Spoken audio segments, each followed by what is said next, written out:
Alrighty, we are in. Woohoo! Well, everyone, welcome to this week's episode of Thirsty Topics. And boys, it's a doozy. It's a doozy. At least I woke up. I woke up like I had spaghetti like really really late last night at 3 a.m. and then I woke up like covered in spaghetti and I looked at my phone and I was like, ugh. But at least we have this. That is true. Well, this is going to be a special election edition. So we're going to start off with our normal topics that we go through week by week, and then we're going to finish up with a big discussion on the election. So, Yeah. Meryl, I'm going to go ahead and let you start. Cool. First, I just also want to show everyone what everyone's talking about, which is really my shark pen. Okay, so I believe this, like in a lot of shocking news that's happening. I was not shocked by this, where TGI Fridays files for bankruptcy. TGI Fridays, known for casual dining, and I feel like a lot of nostalgia in Fridays, at least for people of our age. I think it was what we did a lot in our teens and 20s and stuff. They just filed for Chapter 11 bankruptcy. They cited mounting debt and dwindling foot traffic. The pandemic's impact on Fridays was obviously a big blow, but then ever since then, they've been facing a slow decline in customer interest. So, it's a long line of restaurants like Ruby Tuesdays. I know we talked about Red Lobster before having to have bankruptcy until Flava Flav came and saved the day. So I feel like Fridays needs like Billy Ray Cyrus or whatever their version of Flavor Flav is to come and save the day. And I don't know if you've been into Fridays recently, but a lot of people feel as though the quality of the food is not as good for the prices right now. I think it used to be that it was matched with like, okay, you go and get chicken tenders and onion rings, and it's like a little bit more expensive than fast food, but it's also not as expensive as like a traditional restaurant. But I think nowadays people are feeling like bringing a family of four there to pay like $150 is just not worth the experience that you're getting there. So I guess my first question for you is, are you surprised? And also, have you been to a Fridays recently? I'm not surprised, unfortunately. They've been declining for a long time. In fact, all of the TGI Fridays by me have actually closed down a long time ago. Really? Yeah, I didn't even know they were still in business.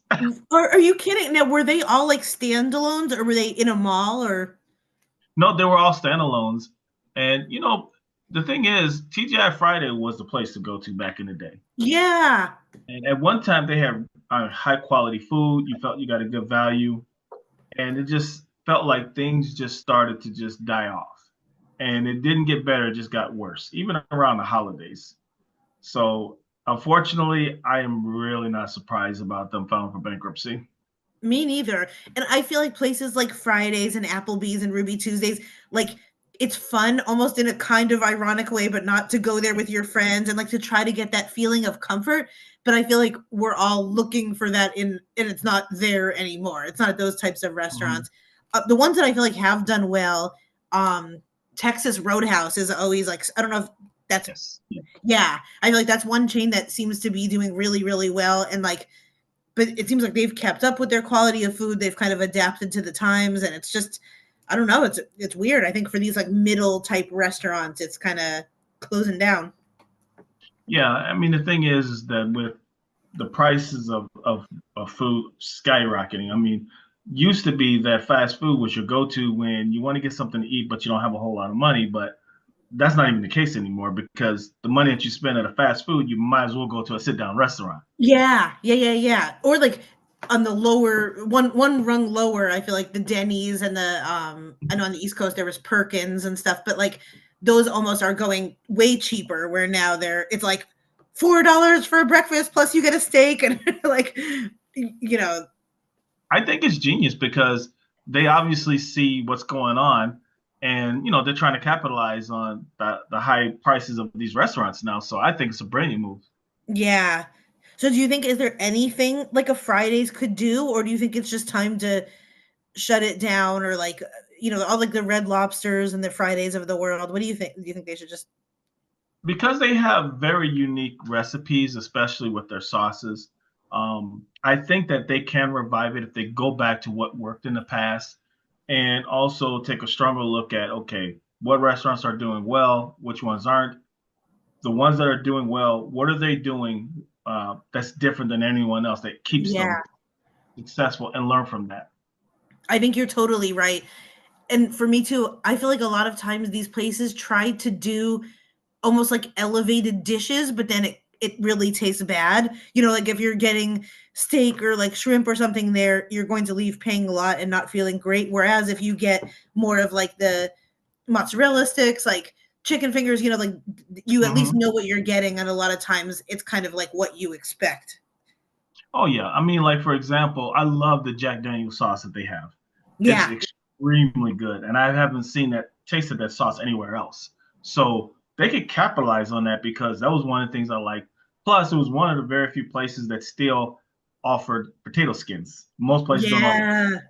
So there are some things that they can do to bring it back to life, if they're willing to kind of buckle down and work at it. Yeah, totally. But yeah, people going to Fridays for like a $45 salmon dinner. I'm like, I just don't know if that's your place. Like, but but going there with friends and getting like a milkshake and a mozzarella sticks after a movie, that's amazing. Like that's perfect. Not the Mm, healthiest, but like at least, yeah, it's like knowing your place. And I also think too, if they do, we all know kind of what's happening now is that, and that's going to lead into the next story, that if they're trying to lower prices, unfortunately that may end up cutting corners in who they use, their vendors, their produce, all that stuff. But I agree. I agree. So. so yeah, so we'll keep an eye on them. But yeah, my next one was going to be for TGI Fridays shutting down. McDonald's is looking to get customers back after a crazy couple months where they faced a lot of scrutiny. They had E. coli in their onions, I think. A lot of people were getting sick Mhm. from the onions. Um, they had to do a lot of like damage control with just E. coli in general. And they think, like, we talked, I think last week or the week before, about Starbucks trying to go back to the basics and just Mhm. get back to like not adding all the frivolous shots and creams and whips and all that stuff. And I think McDonald's now is planning to do that, to go back to the basics, like offering hamburgers and fries and just getting good with that, hopefully not poisoning millions of people. And then maybe upgrading to some health conscious choices where more families will stop, instead of like just thinking of it as kind of the lowest of the low on the food chain. Yeah, I say good luck with that. Um, I mean, the thing is that, to each his own, but when you have a product that you sell that makes people sick and actually kills someone, it's really hard to overcome that. Yeah. Um, I mean, McDonald's is a big enough corporation. They've been around a long time. Um, I think that it's not going to take them out of business, but they are going to have to struggle with this for a while. It's going to be kind of hard for people to come back to it because one, you know, it's not as cheap as it used to be. And then on top of Right. that, how many people got sick and all that? Like, there's not a lot of reasons you want to go there right now, unfortunately. I know, and you're right. It's not as cheap as it used to be, because I think that used to be like I'm driving through. I just want a $3 cheeseburger. I know it's going to be it's not healthy, but it's going to be a cheap option. And now that's not even the case. Like you're looking at paying 14 to $20 like for a meal, and that's pretty much at this point, at least. Like I understand when sometimes people say, oh, it's better than grocery shopping or it's actually cheaper, but I feel like buying a pack of burgers and making it yourself really is the cheaper option. And I feel like with all of these E. coli and listeria and all this kind of stuff, it's going to just drive more people to teach themselves to cook at home, and having to, like, the kind of whole we have the McDonald's at home type of thing, where it may not be as like convenient, but we're all going to have to learn at some point. Absolutely. And the reality is that it's amazing how many of their restaurants got those onions from one source. That's really the Yeah. shock to find out. And to me, that's a chain supply issue that they need to overcome. But like I said, I think that at some point McDonald's will come back. I don't think it's going to be anytime soon, to be honest with you. No. What do you think also about them trying to be more Gen Z friendly? And I guess I don't really even know what that would mean other than obviously providing like Beyond Burgers and gluten-free, Mhm. maybe even some like paleo or keto, keto options. But I mean, like, what could they do? Because Gen Z doesn't really care about Happy Meals or like the stuff that we kind of cared about growing up of what was enticing to them. They're almost going to have to do maybe even to get more influencers on board and maybe do I like a would say, campaign like that. I would say if they truly want to go down that road, one, they definitely do have to bring in influencers because that's going to attract um, that generation of customers. The other thing they're going to have to do is, you know, make their food a little bit more tastier. There's a lot of sodium in their food. Yeah. Um, then work on, having, because I know they have the $5 menu going on right now. It's not the healthiest thing on their menu that you're getting, you Yeah. know. And then, I would love to see McDonald's bring back salads. At one time, years ago, they used to sell salads. Oh yeah, wasn't there like the mixed chef salad or almost like a Cobb Mhm. salad kind of thing? Yeah, it was good. And, that's a good way to attract a lot of people because there's a lot of people that are health conscious now. And if you at least have an inexpensive salad, you can draw back some people there because, hey, you're on your lunch break. Let me grab a quick salad, eat my salad, get something to drink, go back to work. Yeah. Um, Do they not have salads? they took that off the menu a long time That's ago. shocking. That's crazy. I wonder if it was just that's Well, weird. you know what? Let me clarify. Here in Illinois, they don't sell salads. Now, I Okay. don't know. I don't know everywhere else, but I know over here that no, they don't sell salads anymore. I'll have to look because I feel like not offering a salad in Los Angeles is a federal crime. But also, I mean, for example, here people are not going to be going like the already very health conscious people are not going to McDonald's for their salad. They're going through after like a kid's baseball game or something, and people are just hungry and they need something right away, or like a road trip. Mhm. Yeah. It'll be interesting to see how they come because they definitely have to do something, especially after the E. coli outbreak. Ugh, gross. Well, okay, well, we're pivoting back to the election, but not fully to the election with this next one. We won't get too much into it because I know we're going to talk about it in a little bit. But my little slice was pretty much talking about. There's been a lot of videos and just discussion around uh women. It can go either way, but it tends to be like women voting to cancel out their husband's vote, and it tends to be like the majority of that conversation tends to be women voting Democrat to cancel out their husband's Republican vote. There was a video that was actually so corny that they played it on like Jon Stewart and all this kind of thing. They made fun of it. A viral political ad that shows a scenario where a wife was going to cancel out the husband's vote. He was voting conservative, and then it also went to like a group of men voting, and then one of the men secretly voted liberal or Democrat, and then was kind of like lying to his buddies. And so, like, I guess and then also on TikTok, a lot of people were saying, I'm going to cancel out my husband's vote. And then people were saying, if you need to do that, you need to leave your husband and all that stuff. Like, I mean, I feel like couples used to be able to coexist really easily if they had differing public, political opinions. But now it seems nowadays, like since the pandemic on, it's getting harder and harder because there's just so many like differing ideologies. So what do you think? Do you think that's like an ad that works or It could work. I mean, the idea about canceling out each other's vote, I think that's been happening all along. People are just saying it out loud now. yeah. Because I could tell you I can vote whoever I want. But once I get in that voting booth, there's only two people that know me and God. No one else Yeah. knows how I'm truly voting. So I think it's just been going on for a long time, but now just people are just saying it out loud. That political ad was like so ridiculous. It almost seemed like a mockumentary. And then it was so funny because it was like one woman voting conservative and then another woman voting Democrat, and they looked at each other and kind of winked, and like whoever, I think it was Colbert or someone was like, do you guys feel the chemistry between these two women? Like so, but yeah, like I also feel like as it's hard to say a blanket statement as like if you feel the need to cancel out your partner's vote that you should leave him, because I feel like relationships to me are a lot more than just our political ideologies. You know, I mean, it's a big part of it, but um, that's a crazy thing to say. But I also feel like I don't know. I feel like this couple of years, women are not going to stand for like a lot of bullshit, which nor should we shouldn't. We shouldn't have to. But I feel like now more than ever, I think definitely a lot of women. I wouldn't be surprised if like in the next 8 or 9 months, there's a lot of breakups. Yeah, that's true. I mean, because people do get heated over politics, even Mhm. with a couple. It's going to be interesting. So, yeah. But it's funny that it goes one. I'm sure in everyone's own way they do it, but I haven't seen a lot of conservative husbands like marching on their way saying like, "Can't wait to rule out my wife's vote." you know.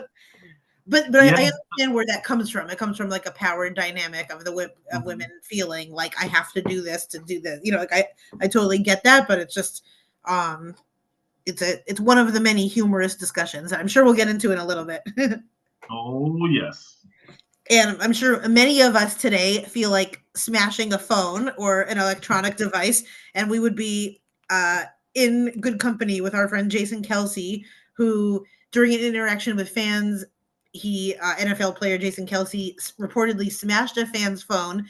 And then I didn't know this part, but they said the fan used a homophobic slur about his brother Travis, and so the video of the incident quickly spread, and then it led to a conversation about athletes and just celebrities' responses to harassment in the public. And did the guy deserve to have his phone smashed? I'm sure we've all had our moments where we're at like a breaking point, and just the wrong person says the wrong thing to us, and it just can blow up. Yeah. I mean, I get why he got upset. I truly do. He has to remember a few things. One, he's a professional athlete. Yeah, Most people have smartphones that are over $1,000 each, which means that they can literally press charges against them because of yeah, the price of those phones. And I just think that there are better ways to handle things because there's going to be a lot of people, especially when you're a celebrity, an A-lister, or a top athlete, that are going to push your buttons. I mean, literally, that's their whole goal is to push your buttons, and yes. you got to be aware of that because you have way more to lose than that fan that's saying stupid stuff to you. Yeah, I know, and it's like you would think being like a top athlete, you'd be able to almost harness your feelings so much and just be like, I am so angry right now. I need to remove myself and like go punch something in the car because I want to punch this guy's face. But at the Mhm. meantime, too, I feel like that guy needs to, whether it's being taken away by security or being just kind of extricated from the problem, like I feel like there should be some consequence for getting in people's faces, even just in public. But maybe having your phone smashed is not one of them. And yeah, that's tough because that's like someone's property, but then they're getting in that person's face. Yeah, I mean, it's a tough one to call, but you just got to learn how to control your emotions. And I get Right? it. You're protective of your family. I get it. But also too, you want to make sure that you don't cause yourself a lot of unnecessary misery too by giving that fan what they wanted, which was a reaction. I know. I feel like if I was a public figure and someone said something about my mom or dad, I would like smash their child into a rock or something. Like I would not handle it very well. All it would take is like too much red food dye from McDonald's, and I'd be like, I really could truly punch someone off of a cliff if they hurt my parents. But like, yeah, but then yeah, knowing you're a role model, that just almost comes with the territory that's part of the annoying balance of getting a huge paycheck and all the notoriety is like having to deal with schmucks. That is so true. I was told a long time ago when I got into the entertainment industry. Now, I'm nowhere near Kelsey or anyone else, but I was told that as you start to build your platform, people start to see you. You are going to get people that's going to post stupid stuff on your timeline, and you Yeah, have to build thick skin. And amazingly, you're going to have a lot of people that come at you that don't even know you I and know know. nothing about you. And unfortunately, that's one of those things that you have to deal with. And then when you're an A-lister or a top athlete, picture that 100 times worse. You Yeah, know, I can't imagine. And I have a feeling you're probably like me where I'm much more protective over someone saying something about like my loved ones than I am about me. I don't really care. Like I don't get angry at all, or I just kind of don't care. if someone was to like say remarks, it's just laughable and stupid, but talk about someone that I love, and then I could see that. So yeah, and I'm sure also like Jason Kelsey specifically they've had to go through so much, like with just the past year of like Taylor Swift being in there now, their their little enclave of people, that I'm sure like what he used to get about Travis was and about himself was probably just a little bit of like shit talk, but now it's just on a whole different other stratosphere. So I could understand like just the final thing being topped off where it's like all he probably hears about is Taylor Swift, and it just gets to be too much. Yeah.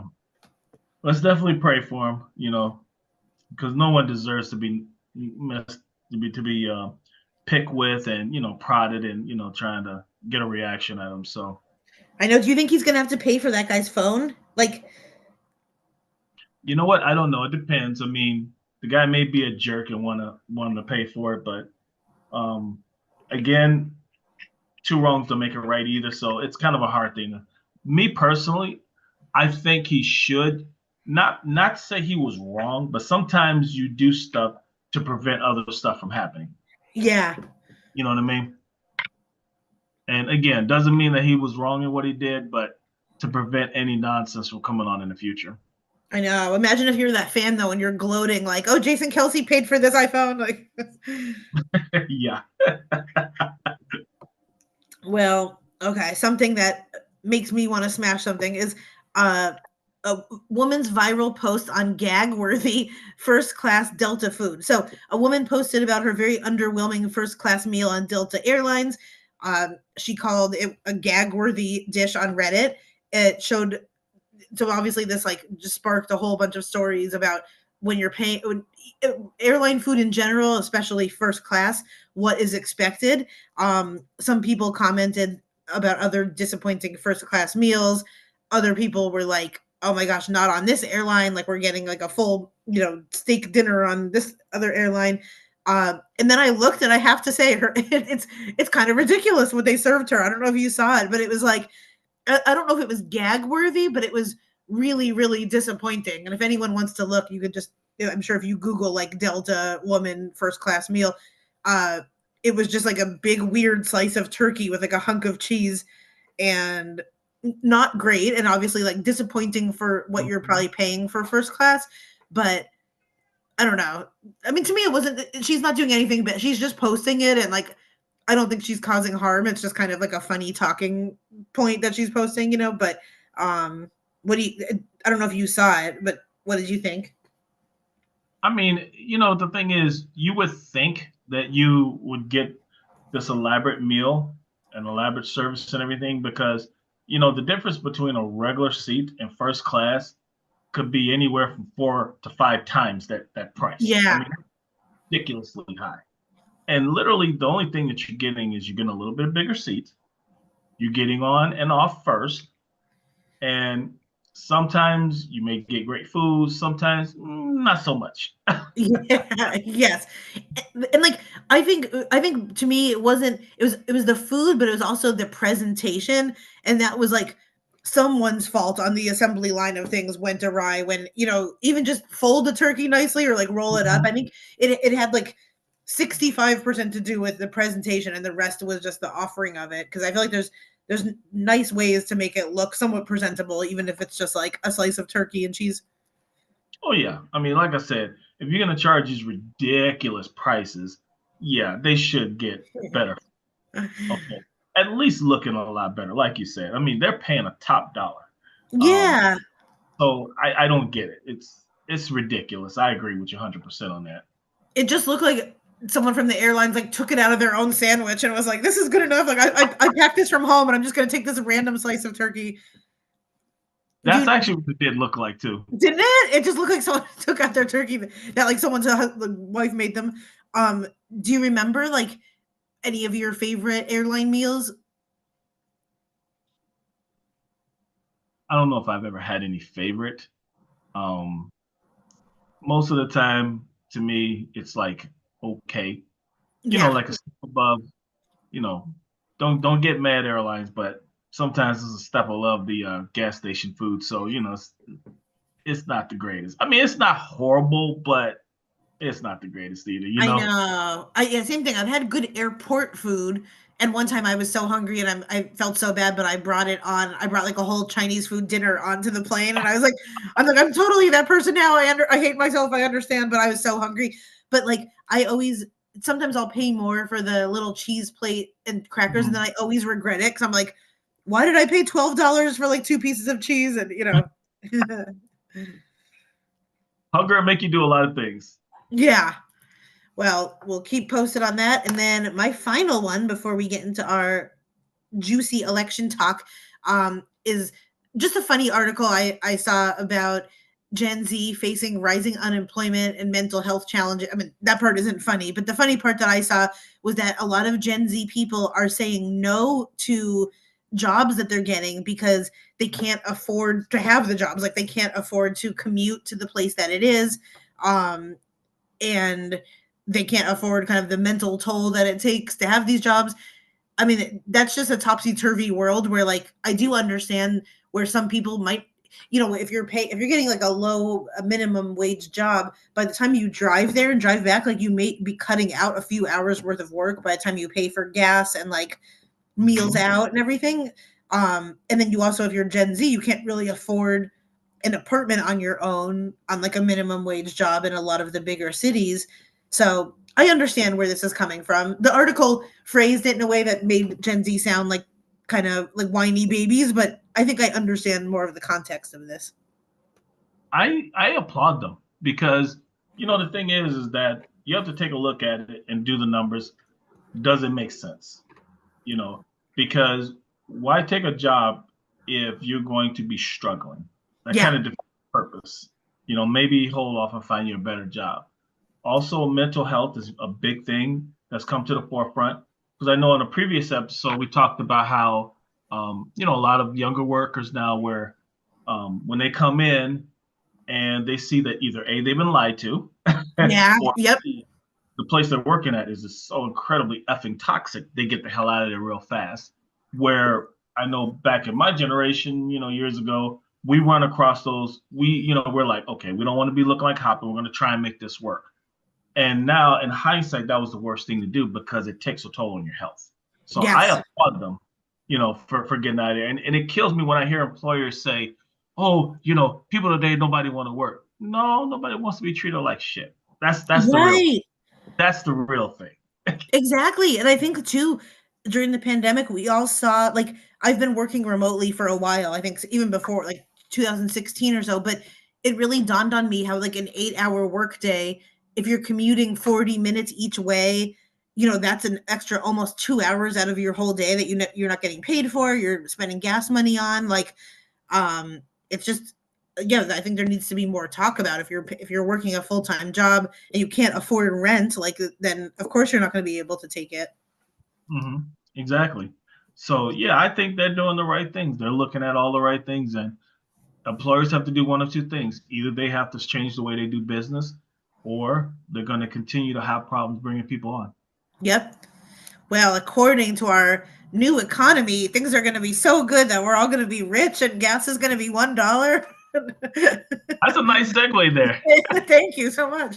I'm looking forward to just gas being like I get paid to pump gas basically. And Well, Meryl, that was a great segue. And unless you're like not in planet Earth or something, everyone knows about the election that took place and the shocking defeat of Kamala Harris. I have to admit, I was totally shocked too. me too. Um, and the thing is that Donald Trump looks like he's secured enough electoral votes to be the next president. Um, some key points to this is I never thought in my lifetime I would see a convicted felon become president. Mhm. Um, I never thought in my lifetime I would see someone who is openly racist, openly homophobic, openly misogynistic become president. Um, and it's not me just making up things as I go along. These are things that he said out loud. Yeah. Um, it's amazing that all this has happened.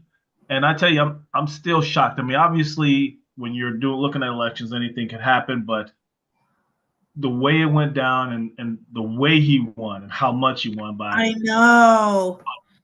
me and everyone else by surprise. What do you think, Meryl?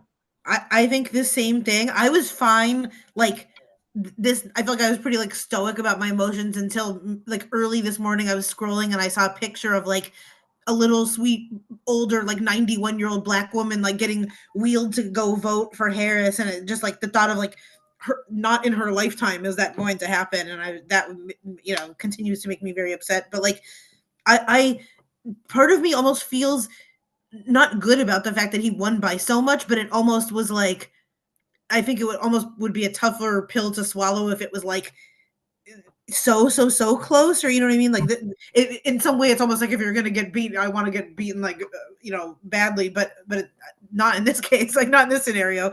But I mean, I'm shocked as you are. I Same thing. I think a lot of my gay and trans and minority friends and all this kind of stuff, I fear, and myself as a woman, like my only thought is just who knows, kind of like I don't want to panic yet because I'm not quite sure, and so I feel like there's no sense yet in like knowing what it is.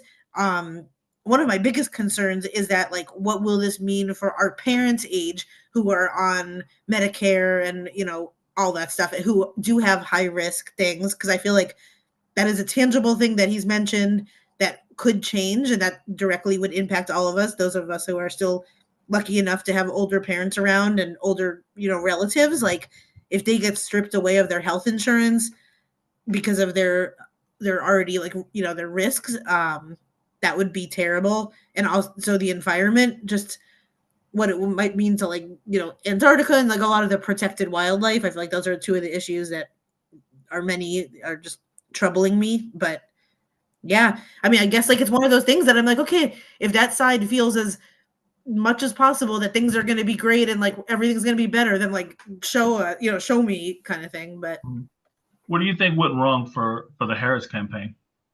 um a few things. Do we really want to hear my really critical thoughts? um Absolutely. okay, and like I said, I am on this side for the case of the argument, but this is my personal opinion too. But I think Biden being part of it, like for the second time, did not help. Like, I think the debate that we saw with him and all that kind of stuff, it was a little bit of wasted time and wasted money, wasted whatever. And I thought that was like a very bad look for us. I think Harris did as great as she could, like for what she was working with. Like, I actually don't have that many critiques of her, except for maybe in some of the debates. I don't think she answered as straightforward as she could have. Um, that wasn't like a deterrent for me by any means, but I know people that were already like picking so greatly at her found a lot of negativity in that. Um, I also think sometimes, and this is my opinions, but like some of the superiority on the left side of things and some of the like also like I'm not inviting this to you, or like all people that vote this way are not my friends, and that pushes people in the middle already towards Trump. So like I think on both ends of things people can be very annoying and fascist and like not nice to each other, but I think over the past couple years some of the like very liberal not nice stuff has pushed people towards Trump. But that's, I don't know, that's just some of the way that I feel too. Mm-hmm. I agree with you on a lot of those points. I think for me, it would have been nice for the vice president to just say out without, and I understand that you don't want to disrespect the president because you are a sitting vice president. I totally understand that. Yeah. But I think what she should have said was understand that I'm there to support the president. I don't make the vice president does not make policies. They support the president and they're there in case for whatever reason they can't continue the term. That's really what the vice president's there for. Yeah. So when they keep talking about, the Biden Harris, this Biden Harris, it's really not. It's Biden. Because again, Right. the vice president does not make policy. Now, the president may ask for their input. They may ask, well, what do you think about this? But that's as far as it goes because, again, the president is the one that makes that decision on what policies they want to push. I think she should have spoke that a little bit more. And be honest, like when she was on The View, because she's getting a lot of flack, is she was asked what would you have done differently than the president?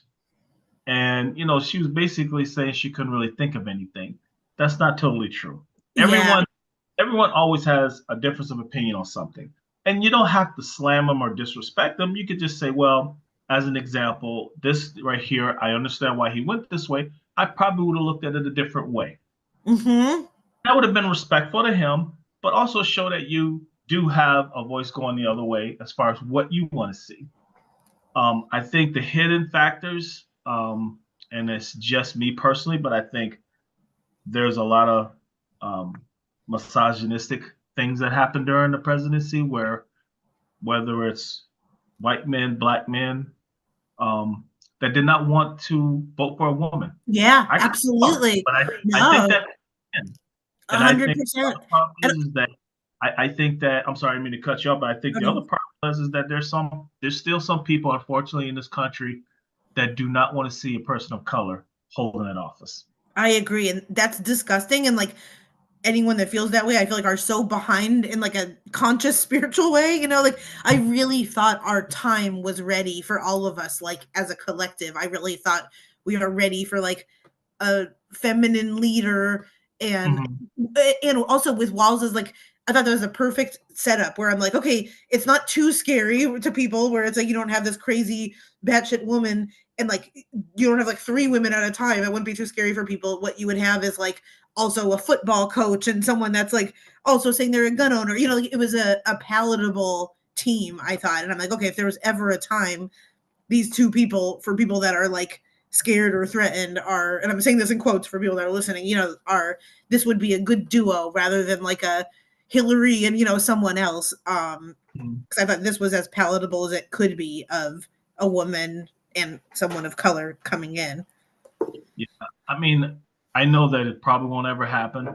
I would love to see a lot of these polls go away until maybe we get close to election, because the problem with polls, sometimes people get overly confident in polls. Mm-hmm. Well, you know what? My candidate is so far ahead. It looks like they're going to sail through. I don't need to vote. Or the other thing that's not getting a lot of headlines is there was a couple of bomb threats in Oh, Georgia. really? Oh, I didn't even know that.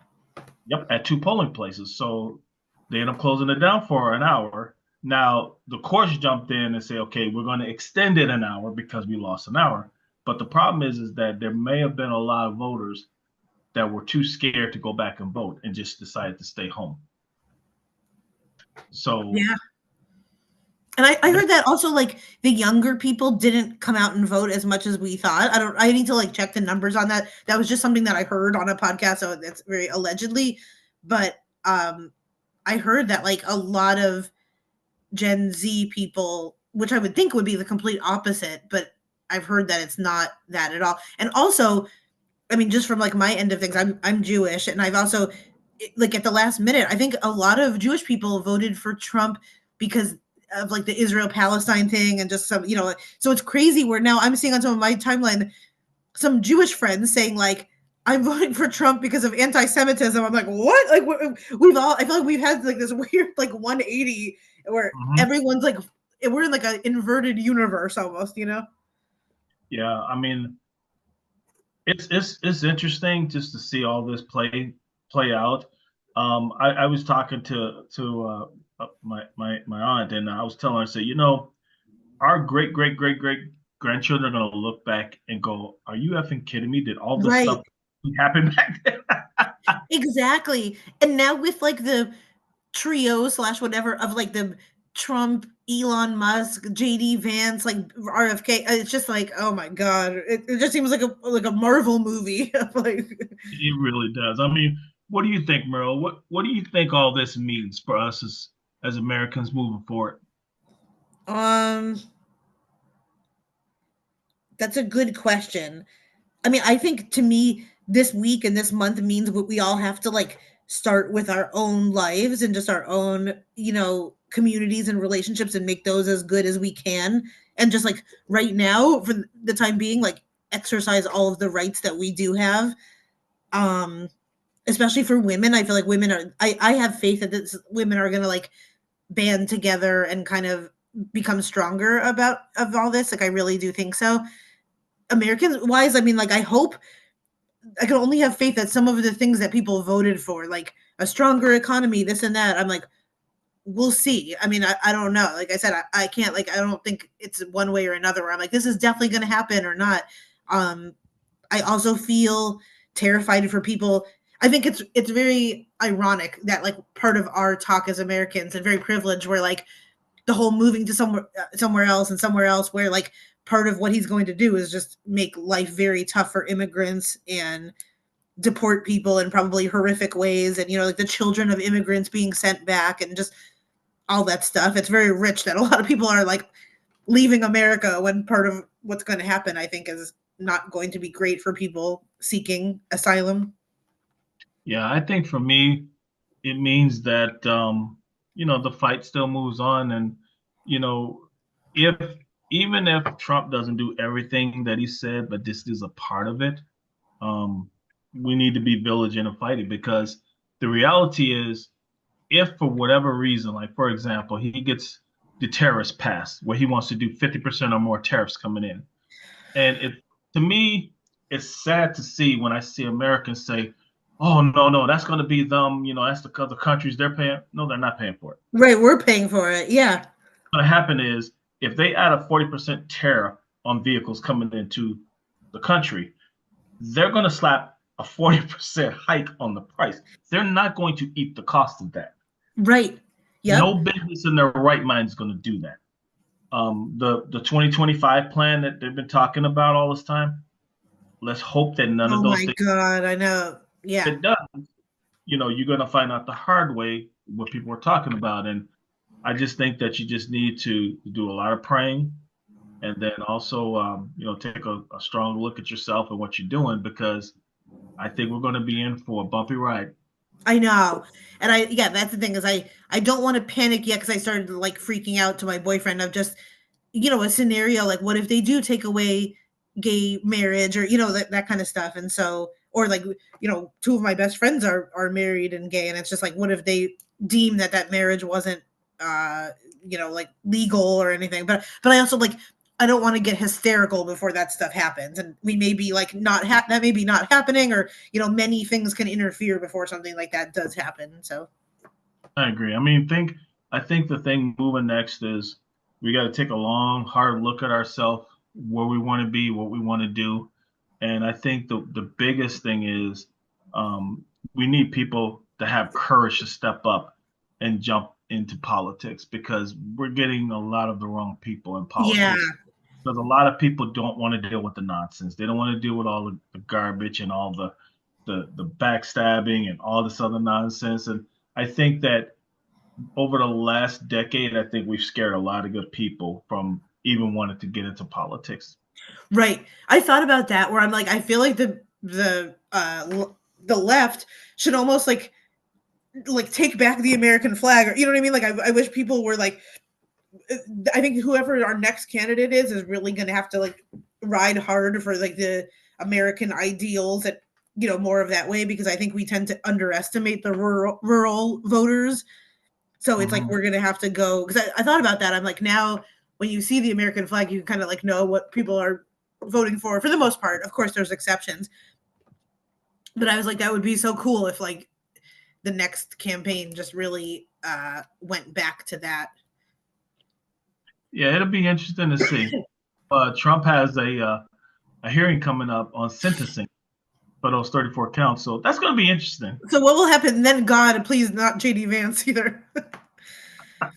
and my biggest wish now is just that Trump is like, then okay, like go to work. Like I also, my boyfriend and I were talking about this. Where like, I almost feel like he forgot about the whole like now he has to be president for 4 years part, and like this whole thing was I think just to win and just to be in the spotlight again. And now I'm like, now I bet there's honestly a part of him that realizes like, oh my God, I have to do like this for another 4 years. That's true. So I I got hope he's just quiet and like, which he won't be, but it's just like, okay, you have so much on your plate, then like go to work and make stuff better for us. We'll see. I mean, it's going to be interesting. Like I said, it's going to be I very. know.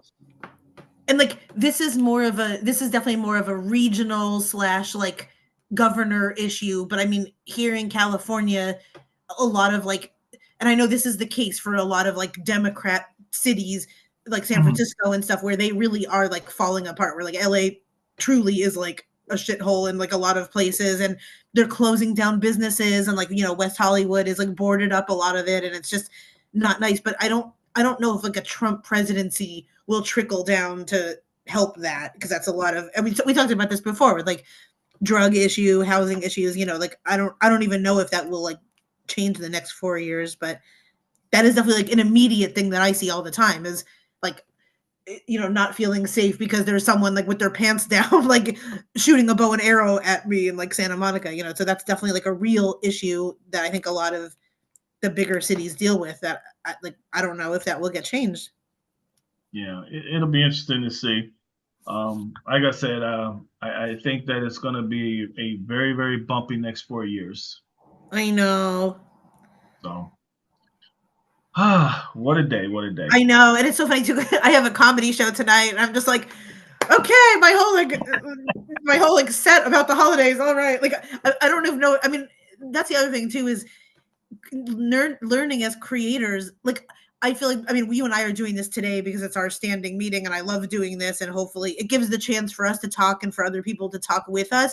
But I feel like companies that are just using this to sell their own product. Like I just got an email before this that was like from a hydrogen water machine that was like, the real winner is hydrogen water. And I'm like, you know, unsubscribe. And so I feel like today everyone should give themselves the empathy and grace to like not, it's okay to not go about regular business today and like not have to market yourself, or you know, it's okay to take a day or two off, I agree with you. I agree with you. except for I would us. everyone take a deep breath and like I said, just take it a day at a time. Yep. Speaking of a day at a time, what do you have coming up? Well, tonight I have a show in Burbank at a place called Flappers. And then next week, yeah, next week I will be in New Orleans, the beautiful city, which I love so much, of New Orleans. And so I'll be part of a comedy festival called the Hell Yes Fest. So if we have any New Orleans people, that is like one of my favorite cities. So feel free to come out. I'll be with a lot of really great people. And I'm so happy to go there. And like, I feel like now more than ever, I could use New Orleans' beautiful culture and good food and stuff. Amen to that. Well, everyone, this was a very, very interesting episode that we had today. Yeah. And don't give up on democracy. Nope. Sometimes it takes a while for it to work, but we're definitely not perfect, nowhere near, but it's still one of the greatest countries on the face of the earth. 100%. And I have faith. Like, I feel like everyone should just try to tune into as much like as you can in your own life. You know, like. Yep. And if you want to watch something fun, go to lrodtvnetwork.com. And you can watch a lot more of our episodes, as well as other episodes for talk shows and arts and crafts and other shows that we have as well. I'm Lawrence Elrod. I'm Meryl Climo. Have a great day, everyone. Bye. Bye.